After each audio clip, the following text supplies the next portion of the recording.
Psalm 57, it says that this was a psalm that when he fled from Saul in the cave of is in the southeast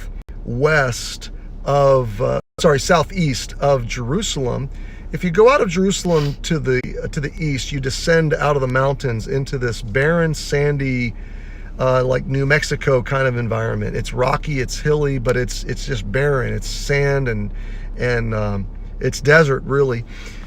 And then if you go down the Jordan River Valley toward the Dead Sea, as you're coming around the western side of the Dead Sea, there's a ravine that goes up into these rocks, and there's a spring that comes out of that ravine. And if you go up in there, you can actually hike up to the spring. En Gedi is really the place that I'm talking about. You can actually see the caves carved into the high up into the rocks. It would have been a great high ground to hide in. And this is at a very dark and desperate time in David's life. He's been anointed as king, but he hasn't been. It's not his time yet to be on the throne. So Samuel has anointed him as the next king. He has already slain Goliath. He's sort of a minister in Saul's court. He is a friend of Saul's son, Jonathan, and Saul is jealous. See, Saul is, if you remember the story, he's overtaken with rage and envy and jealousy towards David. And he tries actually to kill David on a couple of occasions. And finally, David's forced to flee for his life and for his own safety. And he ends up in the cave. And so this is David's time with God. It's his journal.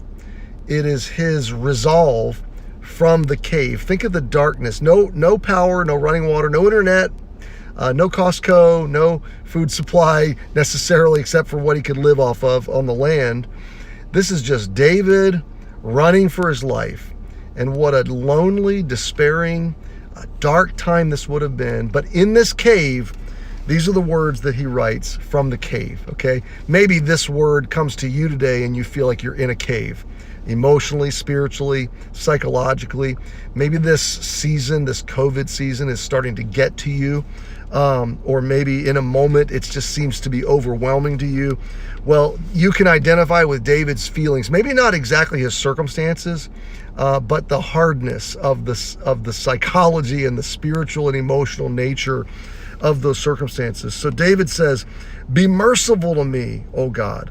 Be merciful unto me, for my soul trusteth in thee. Yea, in the shadow of thy wings will I make my refuge, until these calamities be overpassed." So David turns to God and he cries out to God for his mercy and for his refuge. He says, "God, you're my only hope. I'm putting everything in you. You are my trust. My soul is going to trust in you until," and he presumes by faith that the calamities will pass. And he builds that, I think, that faith on the promise that he's already been anointed as king. So he has God's promise that he's really going to survive this time. It's still difficult to get through it though, okay? And so he's got to rely on the promise. He's got to trust in God. He's got to continually take God at his word until the calamities be overpassed. "I will cry unto God most high, unto God that performeth all things for me." And so it's in the calamity. This is what I want to draw out today. And maybe we'll pause and look at the rest of the psalm again later. But this is what I want to draw out today.